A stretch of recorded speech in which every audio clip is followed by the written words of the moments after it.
Okay, so let's hide part of the beginning portion of the design.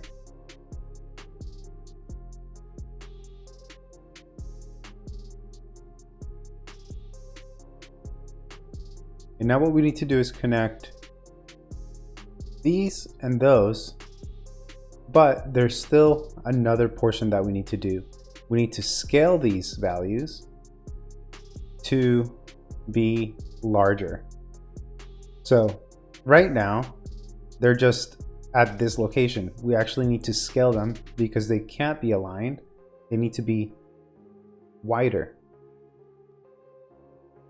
But here's the trick. So before that, let's just connect them so you can see kind of where we're at. So we'll take these points, or the ones below, connect then to these points,